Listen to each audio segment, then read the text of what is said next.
Zee 24 तास एक पाऊल पुढे। दरम्यान झी 24 तासनं दुष्काळ निवारणासाठी सुरू केलेल्या मोहिमेला चांगलं यश मिळतंय, त्याचंच एक उदाहरण म्हणावं लागेल। झी 24 तासनं मांडल्या दुष्काळग्रस्तांच्या व्यथा। राज्यातलं दुष्काळाचं हे भीषण वास्तव झी 24 तासनं जनतेपुढे मांडलं।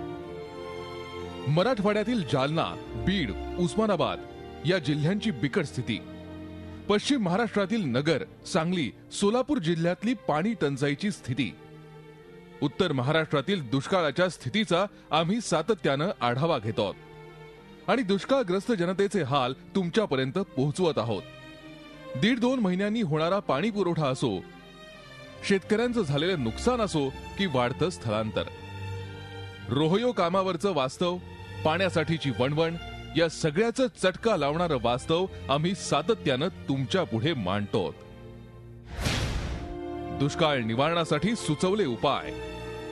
दुष्काळग्रस्तांच्या व्यथा मांडून आम्ही थांबलो नाही, तर या परिस्थितीवर मात करण्यासाठी कायमच्या उपाययोजना काय असू शकतात याचाही आम्ही मागोवा घेतला। शिरपूर पॅटर्न सारखा प्रयोग यशस्वी करणारे जलतज्ञ सुरेश खानापूरकर यांना आम्ही या दुष्काळाबाबत बोलतं केलं, तेव्हा त्यांनी अवघ्या काही कोटी रुपयात राज्यातली दुष्काळाची स्थिती कायमस्वरूपी नाहीशी होऊ शकेल असं आश्वासक उत्तर दिलं। जालना शहरात झी 24 तासची टीम गेलेली होती।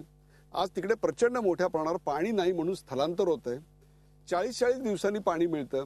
टँकर आल्यानंतर अक्षरशः त्याच्यावर खून आणि मारामाऱ्या होण्या इतपत परिस्थिती तिकडे निर्माण होते। युद्धाचा समरप्रसंग तिकडे असतो।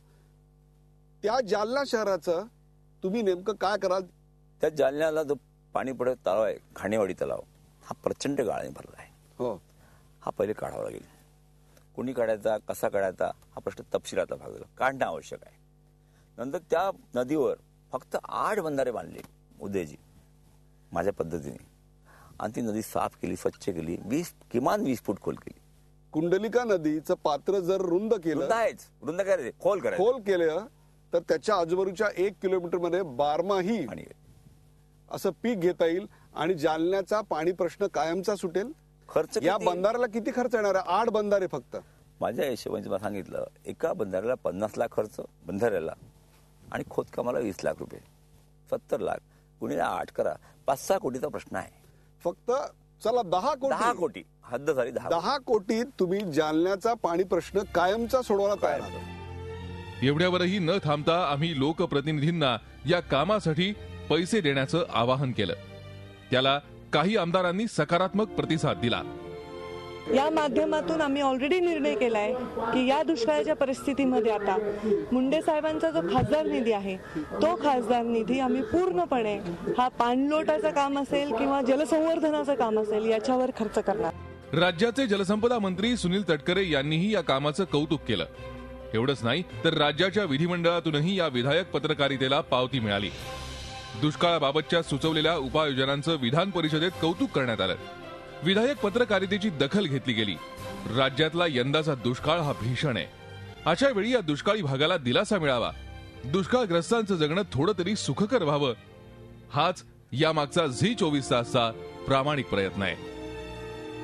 झी 24 ताससाठी ब्युरो रिपोर्ट। झी 24 तास एक पाऊल पुढे।